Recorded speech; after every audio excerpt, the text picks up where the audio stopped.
Hi there. I will start by saying I think this was a great atmosphere, a great performance by both teams. Obviously, we needed to finish, and I love the resilience of this team. I've said it time and time again. I think they fight. We have pieces in so many areas. At the end of the day, we have to figure out how to control that momentum and finish when we have our opportunities. Laura, what's the last couple of days been like for you? I mean, I imagine you didn't imagine you'd be here speaking to us right now. What have the last couple of days been like for you? I think it's an exciting time for this sport. So, to me, we have to keep moving forward, and we have forward thinking. This organization is thinking ahead. And Shelton is amazing. Obviously, I played for him. I've now got to coach with him. He's a mentor.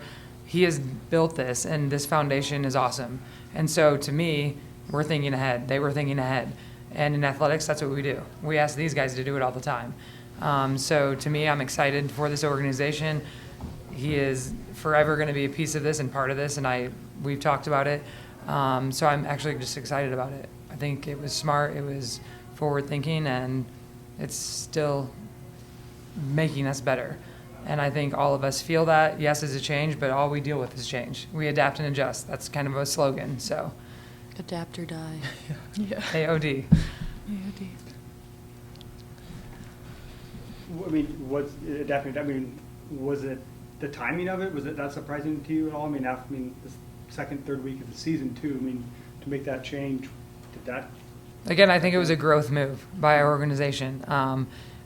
It's a big deal. In the pro leagues, we want to build rosters, and that's happening right now. And so the organization made that decision, and we were all a part of it. I think it's a positive movement. It's something that we're all going to roll with. We've been here together for the last month. It feels like it's been about 2 to 3 months, but I think it's just a way for us to grow and develop more together. Sydney or Paige, what happened earlier in the week, was that any way a distraction for what went on tonight? Not at all. I mean, I think we all have full confidence in Bird, and I think going into this week, it was just like we're going to play our best volleyball, and the same goal is still here. We want to win a championship, and so I think we did a really good job of keeping our mind on that and just keeping our heads down and putting in work. Paige, how did you approach this match as opposed to, knowing that you were going to start or kind of have more opportunities tonight? I don't think I approached it any differently. I just leaned into my team and using their knowledge of how to play this game and just playing volleyball like I've always done. Coach, what impressed you about Paige tonight? Well, I'm impressed every day because Paige plays like that every day at practice. I would say, honestly, it's just the way she is poised and she competes. She goes hard every day, so we see that.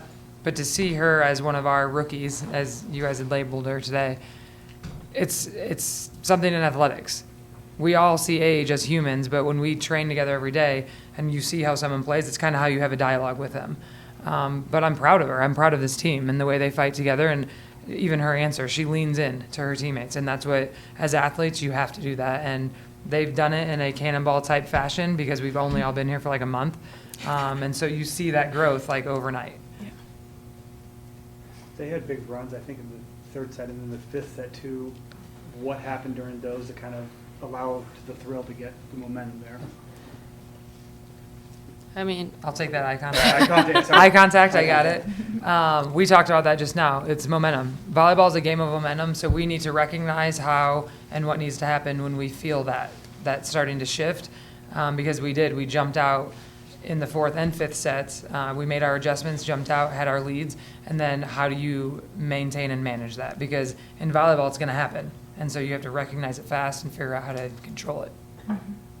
Sydney, what did you see on the court kind of happen during those runs that they were going on? yeah, I mean, honestly, if I had the answer, I probably would have done it right away. We're trying to figure out what's going on, but I mean, in pro volleyball, runs of 4, 5, 6, they make all the difference. So we got to be able to find a way to stop those runs and go on more runs ourselves. And I mean, that's just volleyball and finding a way to side out and stop them. I mean, they played really, really well, so props to them. That was a really fun, competitive match. And I think that's one thing that we're going to take into the next one is find out how to limit those runs. Coach, what's Nana Villar's injury and what's her playing status moving forward? She's making her way back.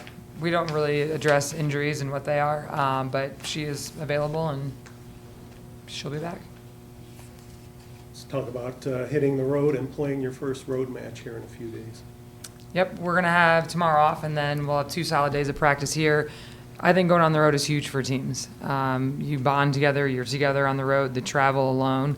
But then being in an environment like this on the road is going to be growth for us and a challenge that I think we're all ready to accept. And it's been nice to be at home for 3 matches, but it's going to be a fun new challenge for us hitting the road. Sydney, how did you continue to find the hot hand? First it was Paige, then you started to find Jess. Like, what was kind of the process with that? Yeah, honestly, I just have to give props to my passers. They were putting me in really good positions to distribute the ball to whoever I wanted. And I think one of the strengths of this team is that we're balanced offensively, and I can go to anyone at any time. So just kind of adjusting based on, who was doing well, what the block was doing, and I have full trust in all of them. So I think that kind of showed tonight is I'll give the ball to anyone in those high-pressure situations. Laura, how do you see yourself putting your imprint on? I mean, you're a different coach than Michelle. How do you put your imprint on this team and get your vision? At this level, I think the focus is the athletes. They know how to compete. They know what it takes, and it's the conversations we just had. How do we control the momentum? How do we figure out the system of the balance? It's going to be the same concepts and ideas that we've been training the last month, and now it's just honing in and sharpening up the focus and executing at a higher level. I mean, it really comes down to terminating. We've been kind of talking about that, transition kills, so that's what it's going to be, grinding and getting cleaner in those aspects. Questions? All right. Thank you, everyone. Thanks to you. Thank you.